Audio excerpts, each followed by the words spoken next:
Innal hamdalillah nahmaduhu wa nasta'inuhu wa nastaghfiruh wa natubu ilaih wassalatu wassalamu ala akmalani ala nabiyil mustafa Muhammadin wa ala alihi wa sahbihi ajma'in wa ba'd. Ya ayyuhalladzina amanu taqullaha haqqa tuqatih wa la tamutunna illa wa antum muslimun. Ya ayyuhalladzina amanu taqullaha wa qulu qawlan sadida yuslih lakum a'malakum wa yaghfir lakum dhunubakum wa man yuti'illaha wa rasulahu faqad faza fawzan 'azima wa ba'd. Ayyuhal ikhwan rahimani wa rahimakumullah. Saudara-saudari sekalian yang mudah-mudahan kita semua dirahmati oleh Allah Subhanahu wa taala. Saudara pendengar dimanapun Anda berada, pada hari ini kita terhubung dengan Pondok Pesantren Darul Quran wal Hadits Oku Timur di Martapura, Oku Timur, Sumatera Selatan, langsung dengan Radio Roja Darussalam Palembang. Mudah-mudahan Allah Subhanahu wa taala memberikan keberkahan kepada kita, keberkahan kepada umur kita dan juga kekuatan kepada kita untuk selalu beramal saleh. Ayyuhal ikhwan rahimani wa rahimakumullah. Saudara-saudari sekalian yang mudah-mudahan kita semua dirahmati oleh Allah Subhanahu wa taala. Pada hari ini kita lanjutkan kajian kita membahas masih pembahasan yang sebelumnya, yaitu uzur-uzur yang boleh seseorang meninggalkan puasa. Uzur yang boleh seseorang meninggalkan puasa. Dan pada pertemuan lalu sudah kita bahas tentang uzur yang pertama, yaitu sakit dan tua. Sakit dan tua. Kemudian insya Allah pada hari ini kita lanjutkan tentang safar. Dan kemarin kita sudah bahas uzur yang kedua, yaitu safar. Yaitu tentang safar, sudah kita bahas, tapi belum selesai. Kita katakan orang yang bersafar itu ada tiga jenis atau tiga jenis orang yang bersafar, tiga macam orang yang bersafar. Untuk yang pertama ayyuhal ikhwan, yaitu orang yang safarnya ringan. Orang yang safarnya ringan. Kemudian orang yang safarnya berat. Orang yang safarnya terasa berat untuk berpuasa. Dan yang ketiga yaitu orang yang safarnya menjadikan tubuhnya sakit atau menjadikan tubuhnya sakit jika dia terus berpuasa. Taib, untuk yang pertama ayyuhal ikhwan rahimani wa rahimakumullah, orang yang bersafar dengan safar yang ringan, maka secara umum dia itu boleh berbuka puasa atau tidak berpuasa. Ya, walaupun safarnya safar ringan. Misalkan kita pergi dari Palembang menuju Jakarta, berangkat dari rumah naik sedan, naik mobil ber-AC, ya, kemudian kita langsung masuk ke bandara ber-AC juga, kemudian naik pesawat sampai di bandara, ya, kemudian naik pakai mobil ber-AC lagi, kemudian kita sampai ke Jakarta, ke tujuan kita. Tidak ada hal yang kita rasakan berat. Tidak ada hal yang berat yang kita rasakan. Semuanya serba enak, enjoy. Bahkan di pesawat misalkan tidur-tidur saja dia. Maka kita katakan, ayyuhal ikhwan, boleh. Walaupun orang yang bersafar dengan safar yang ringan, dia merasa safarnya itu sangat ringan, tidak memberatkannya, dia tetap boleh berbuka puasa atau tidak berpuasa karena uzur safar. Rasulullah SAW katakan, "Faman syahida minkum wasyahra falyasumhu." Barang siapa di antara kalian hadir di bulan Ramadan, maka berpuasalah. Waman kana maridan, dan barang siapa yang sakit au ala safarin atau dalam perjalanan, fa'iddatun min ayyamin ukhar, maka diganti pada hari-hari yang lain.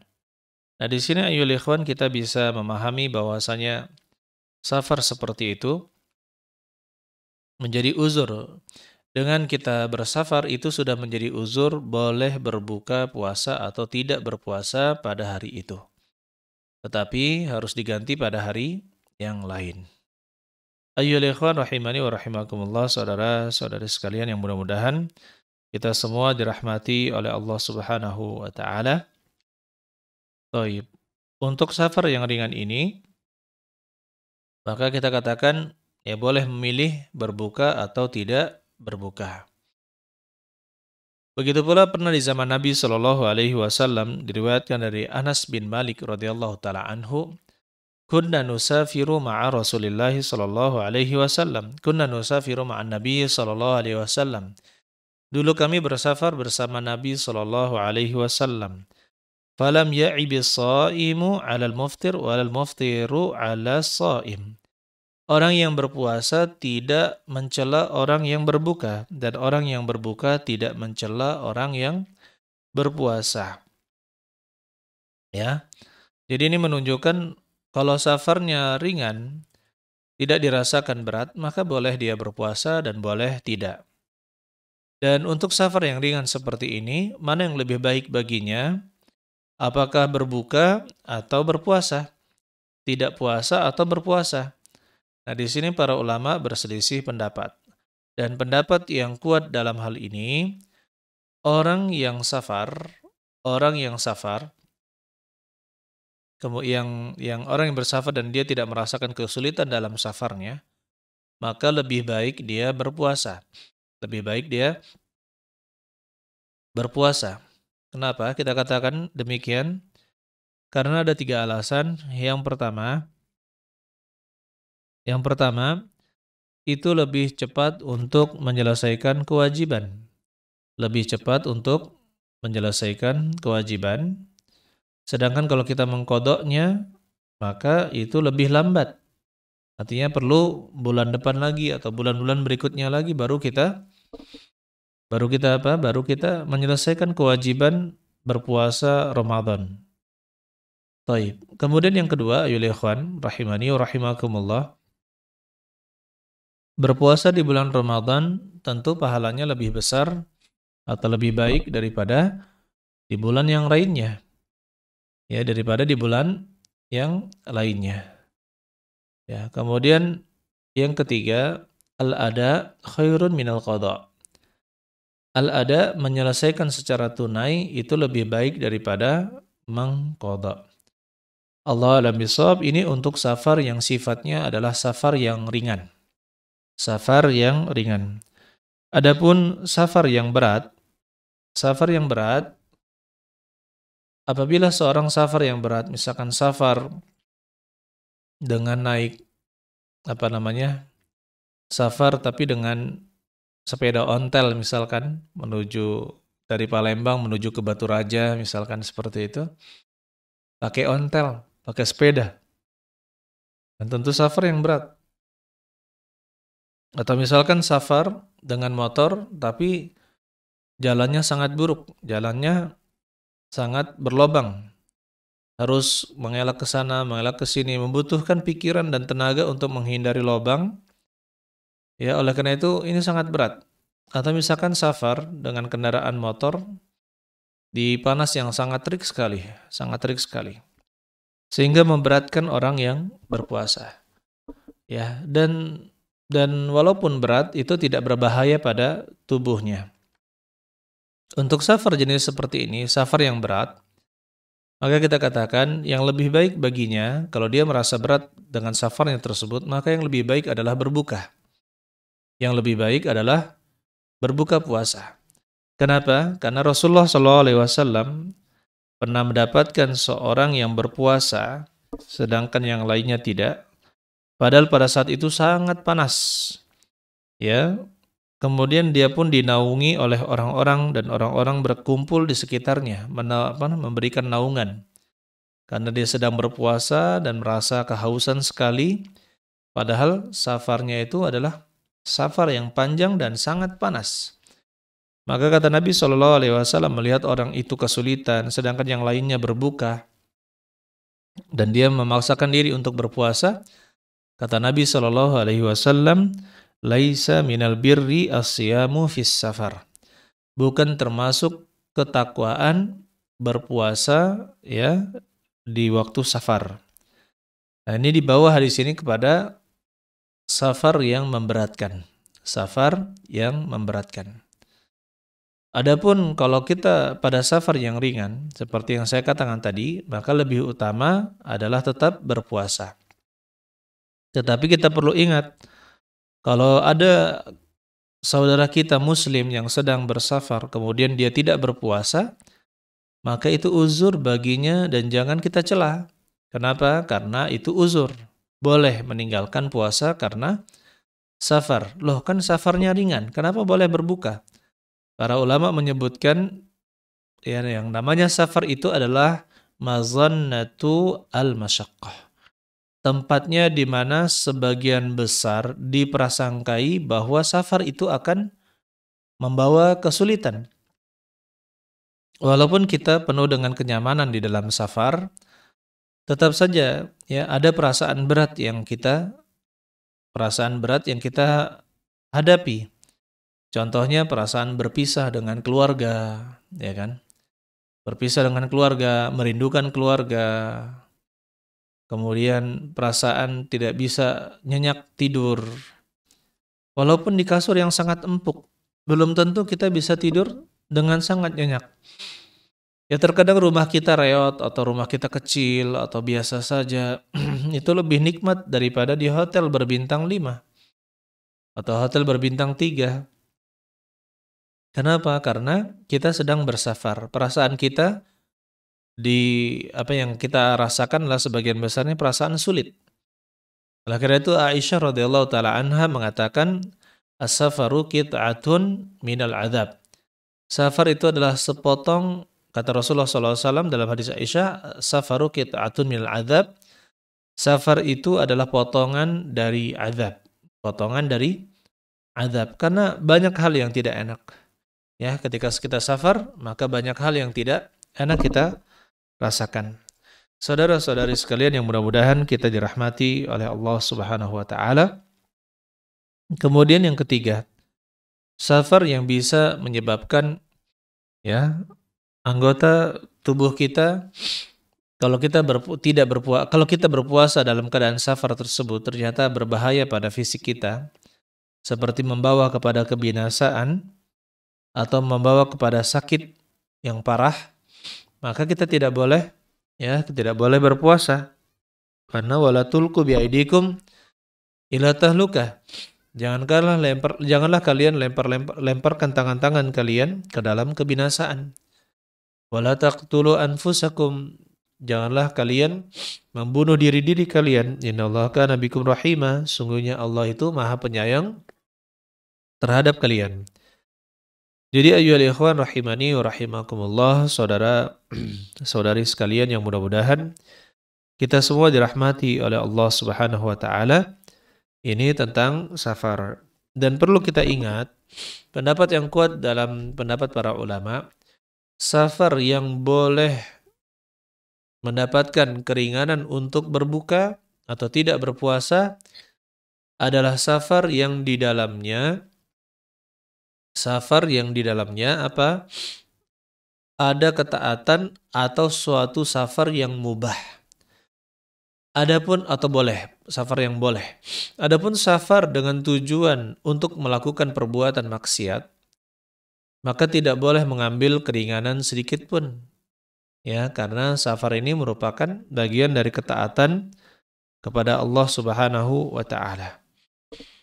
Oleh karena itu ayyuhal ikhwan rahimani wa rahimakumullah, kalau misalkan orang yang safar misalkan dari Palembang menuju ke Pagar Alam, dia niatkan untuk berzina atau dia niatkan untuk mencuri atau dia niatkan untuk melakukan hal-hal yang diharamkan lainnya, maka kita katakan safarnya haram dan dia tidak boleh mengambil uzur untuk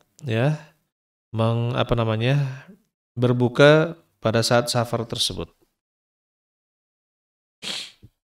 Allah alam bissawab. Ini mengenai safar. Silakan ayyuhal ikhwan rahimani wa rahimakumullah. Bagi yang ingin bertanya, maka bisa bertanya ke 0812 7314 ya 7317. Bagi yang memiliki pertanyaan silakan mengirimkan SMS ke 0812 7314 7317. Dan bagi pendengar yang ingin bertanya langsung interaktif melalui telepon, maka bisa bertanya ke 0822 6947 4046. Sekali lagi 0822 6947 4046 yang ingin bertanya secara langsung lewat telepon. Taib, ayo ikhwan, ada pertanyaan yang sudah masuk? Assalamualaikum Ustaz. Apakah salawat pada doa tasyahud termasuk rukun? Apakah salawat pada doa tasyahud itu termasuk rukun? Ya.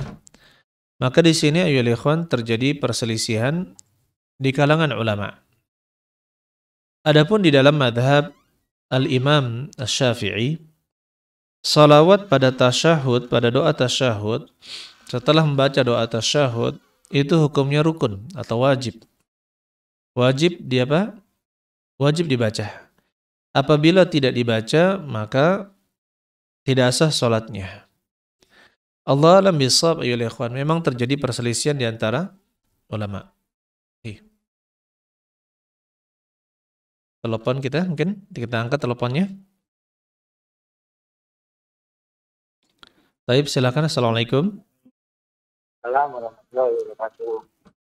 Silakan Pak. Dari siapa dan dari mana Pak? Dari Abu Yazid. Abu Yazid, ya. Sukorejo, Pak. Sukorejo. Ya, silakan Pak. Ini Ustaz mau tanya, bagaimana kalau punya safar tapi ini jalan-jalan menyenangkan dengan keluarga gitu, Ustaz? Safar tapi niatnya jalan-jalan. Iya, sama keluarga gitu. Ya. Apakah mendapatkan keringanan juga gitu Pak ya? Iya gitu. Jahid. Ya, Waalaikumsalam warahmatullahi wabarakatuh Abu Yazid. Baik, kita dapat telepon dari Bapak Abu Yazid. Dari mana tadi saya lupa ya. Nah itu boleh tidak kita mengambil keringanan berbuka kalau safarnya itu hanya untuk jalan-jalan saja? Maka jawabannya boleh. Ya, selama dia bukan safar untuk maksiat, maka dia boleh untuk berbuka puasa. Contohnya dia berjalan untuk siyahah atau rekreasi. Ya, untuk rekreasi. Kemudian atau dia berjalan untuk berkunjung kepada keluarganya yang lain. Maka kita katakan safar seperti itu boleh. Atau misalkan safar seorang pengendara bus, dia safar untuk pekerjaannya. Begitu pula orang yang bersafar untuk tujuan yang lain, yang sifatnya mubah, misalkan berdagang, belanja ke Jakarta misalkan, ke Tanah Abang, kemudian kembali. Ini safar yang sifatnya mubah, boleh. Apakah boleh mengambil keringanan untuk berbuka? Jawabannya boleh. Ya, jawabannya boleh. Yang tidak dibolehkan oleh para ulama adalah safar yang diniatkan untuk bisa membatalkan puasa. Seperti seorang yang sudah tidak tahan syahwatnya, ingin berhubungan badan dengan istrinya, kemudian dia, ayo kita jalan aja. Kita jalan aja ke Prabu Mulih misalkan, dari Palembang ke Prabu Mulih. Nah ternyata di sana tujuannya utamanya adalah apa? Tujuan utamanya adalah berhubungan badan. Maka yang seperti ini tidak boleh. Kenapa? Karena dia memang sengaja meniatkan bersafar untuk berbuka. Meniatkan safar untuk berbuka. Maka itu tidak boleh. Nah tapi kalau misalkan tujuannya safar mubah, safar yang boleh-boleh saja, berdagang, berjalan-jalan, refreshing misalkan, maka dia juga mendapatkan keringanan untuk berbuka puasa. Allah alam bis-shawab. Taib. Jadi soal yang tadi, masalah bacaan bacaan salawat, Allah alam bisawab, disebutkan dalam mazhab Syafi'i dia itu termasuk rukun. Sedangkan di dalam mazhab yang lain seperti mazhab Imam Ahmad dia itu sunnah. Taib. Ya kalau misalkan mengetahui adanya khilaf di antara ulama seperti ini, sudah sepantasnya kita tidak meninggalkan membaca salawat kepada Nabi Shallallahu Alaihi Wasallam di dalam tasyahud. Karena kita takutkan apa? Dia itu hukumnya adalah rukun. Taib. Dan secara dalil Allah alam bisawab, di dalam mazhab Imam Syafi'i disebutkan Allah Subhanahu wa taala katakan ya ayyuhalladzina amanu sallu alaihi wa sallimu taslimah. Wahai orang-orang yang beriman, bersalawatlah kalian dan ucapkanlah salam keselamatan kepadanya. Ya, itu adalah perintah dari Allah Subhanahu wa taala dan hukum asal perintah adalah wajib. Hukum asal perintah adalah wajib. Sementara kita ketahui bahwasanya salawat-salawat lain yang di luar salat itu hukumnya sunnah, bukan wajib. Nah, di mana tempat wajibnya? Maka para ulama Syafi'iyah mengatakan tempat wajibnya adalah di dalam salat. Itu adalah satu-satunya tempat yang diwajibkan membaca, yaitu setelah tasyahud akhir atau ketika membaca tasyahud duduk tasyahud akhir. Allah alam bisawab, ya. Itulah pendapat yang kuat. Salawat itu bagian dari rukun, ya. Taib, silakan, ada telepon lagi, silakan. Assalamualaikum. Waalaikumsalam. Ya, silakan Bapak, dari siapa? Dari mana? Dari Pak Zakaria. Pak Zakaria. Palembang, Pak ya? Ya. Oke, silakan Pak. Ini mau bertanya soal tadi safar tadi. Iya, safar. Ya. Itu masalah keringanan ya kan. Sholat kan bisa di kosor ya, di jamak. Itu ada waktunya dalam beberapa hari, atau misalnya gini Pak ya, kita mahasiswa itu kuliah. Ya, mahasiswa kuliah terus. Ya, di kota lain. Kan berarti kan bukan mukim kan dia. Nah, kira-kira sholatnya itu ada rusolnya atau berlaku untuk beberapa waktu saja. Jadi seperti mahasiswa yang belajar di kota lain seperti itu, Pak ya? Iya. Apakah mendapatkan keringanan atau tidak? Sholat ya tadi di kosor atau di jamak. Jahit, saya paham soalnya Pak. Barakallahu fikum. Terima kasih. Ya. Assalamualaikum. Jadi Bapak bertanya tentang seorang yang kondisinya seperti pelajar atau mahasiswa yang belajar di kota lain. Tentunya jaraknya jarak yang sangat jauh, jarak safar. Apakah itu dihitung sebagai orang yang safar? Ya, dia belajarnya 3 tahun atau 1 tahun, kemudian pulang setiap 6 bulan atau setiap 1 tahun sekali dia pulang. Apakah dihukumi sebagai orang yang bersafar ataukah orang yang mukim? Maka jawabannya, jika dia sudah menyewa kos-kosan, kemudian dia juga sudah menaruh baju, mempersiapkan peralatan untuk tinggal, bahkan masak atau mencuci, dan sebagainya yang layaknya dia seperti orang yang tinggal lama, maka kita katakan orang-orang yang pelajar-pelajar atau mahasiswa tersebut dihukumi sebagai orang yang mukim. Dengan dia datang ke kota tersebut, itu sudah ya dengan niat dia tinggal di sana misalkan 6 bulan, 8 bulan, itu sudah dianggap sebagai orang yang mukim.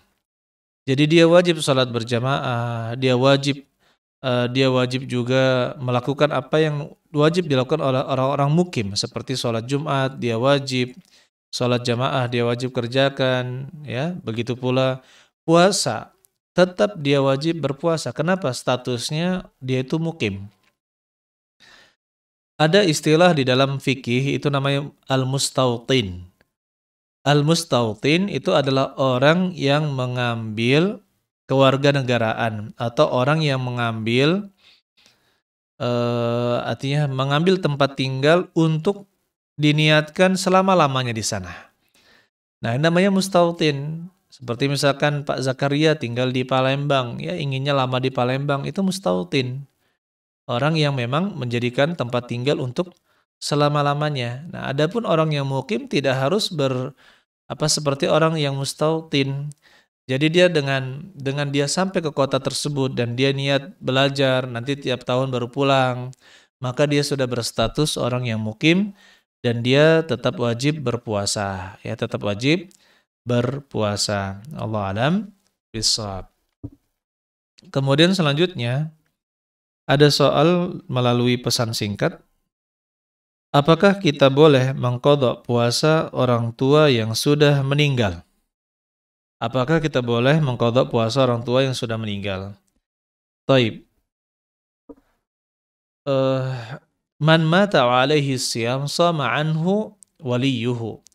Dalam sebuah hadis Nabi SAW katakan, man alaihi shaum, barang siapa yang memiliki hutang puasa, yang sama anhu waliyuhu, maka yang mempuasakannya adalah walinya. Taib. Allah alam bisawab. Dalam kasus ini ayol ikhwan, yaitu mengganti puasa orang tua yang sudah meninggal dengan kita puasakan, maka ini berlaku untuk puasa nazar saja. Berlaku untuk puasa nazar saja. Adapun puasa Ramadan, maka itu tidak berlaku. Puasa Ramadan cukup membayar fidyah. Apabila misalkan ada seorang meninggal, ternyata dia belum mengqadha puasa Ramadan. Dia belum mengqadha puasa Ramadannya karena uzur misalkan. Ya, tapi meninggal. Maka kalau hutang yang seperti itu, hutangnya dibayar dengan membayar fidyah, yaitu setengah zakat fitrah, atau dengan nasi bungkus atau makan nasi kotak yang mengenyangkan, dan itu pantas, layak sebagai makanan yang mengenyangkan, satu fidyah untuk satu hari untuk satu miskin. Ya. Oleh karena itu ya ikhwan, ini untuk orang, jadi itu ada perincian. Puasa Ramadan itu dibayar dengan fidyah. Kalau puasa nazar kemudian orangnya meninggal, maka dipuasakan oleh anggota keluarganya atau anaknya yang mempuasakan puasa nazar orang tuanya tersebut. Dan boleh dibagi-bagi. Misalkan dia punya hutang puasa nazar 1 bulan. Puasa nazar 1 bulan. Maka dibagi kepada 3 anaknya misalkan masing-masing 10 hari. Maka itu diperbolehkan. Allah alam bisawab. Saudara-saudari sekalian yang mudah-mudahan kita dirahmati oleh Allah Subhanahu wa taala. Baik, silakan jika ada pertanyaan lagi, Bapak Ibu sekalian. Kalau tidak ada, kita lanjutkan. Uzur selanjutnya yang boleh seorang itu tidak berpuasa adalah karena haid dan nifas. Haid itu datang bulan atau menstruasi bagi perempuan. Sedangkan nifas itu adalah darah yang keluar setelah melahirkan. Darah yang keluar setelah melahirkan. Orang yang sedang haid dan sedang nifas itu haram berpuasa. Kita katakan haram berpuasa. Wajib bagi mereka berdua berbuka. Tidak boleh. Ya, jadi kalau walaupun dia kuat, orang yang haid itu kuat, itu tidak boleh berpuasa. Oleh karena itu ya ikhwan, kita disebutkan oleh Rasulullah SAW dalam riwayat Abu Sa'id Al-Khudri, alaysa idha hadat lam tusalli wa lam tasum fadzalika min nuqsani diniha. Bukankah wanita jika dia haid maka dia tidak salat dan tidak puasa, fadzalika min nuqsani diniha, itu adalah kekurangan dari agamanya. Begitu pula kata Aisyah radhiyallahu taala anha, kana yusibuna dzalik, pernah menimpa kami, fanu'mar biqada'is shaum, kami diperintahkan untuk mengqadha puasa, wala nu'maru biqada'is shalah, dan kami tidak diperintahkan untuk mengqadha salat. Jadi ada seorang wanita datang kepada Aisyah bertanya, ya mengapa kita diperintahkan mengqadha puasa tapi tidak mengqadha salat? Maka kata Aisyah, aharuriyatun anti, apakah kamu ini seorang ahli bid'ah haruriyah? ahli bid'ah. La bal as'al, tidak, saya bertanya. Maka kata Aisyah radhiyallahu taala anha, kunna nu'mar bi qada'is shalah bi qada'is siyam walam nu'mar bi qada'is shalah. Kami dulu diperintahkan untuk mengqada puasa dan tidak diperintahkan untuk mengqada salat. Jadi itu cukup untuk wanita yang haid dan juga nifas, ya. Dan kemudian ayyuhal ikhwan rahimani wa rahimakumullah, wanita yang haid dan nifas ya jangan berpuasa, ya. Tetapi sudah sepantasnya juga dia menghormati orang yang berpuasa dengan cara apa? Dengan cara tidak menampakkan makan di hadapan mereka. Sehingga apa? Memancing orang lain untuk ikut berbuka puasa atau tergoda berbuka puasa. Baik. Allah alam bisawab. Saya rasa cukup kajian kita pada hari ini. Barakallahu fikum jami'an. Dan ini pembahasan kita membahas tadi tentang hal-hal yang mendapatkan uzur, orang yang mendapatkan uzur untuk bisa meninggalkan puasa. Yang pertama adalah orang yang sakit dan karena tua. Kemudian yang kedua adalah orang yang bersafar. Yang ketiga adalah orang yang haid dan nifas. Pada pertemuan ke depan insyaallah kita bahas tentang orang yang hamil dan menyusui. Allah alam bisawab. Barakallahu fikum jami'an. Subhanakallahumma bihamdik asyhadu an la ilaha illa anta astaghfiruka wa atubu ilaik. Assalamualaikum warahmatullahi wabarakatuh.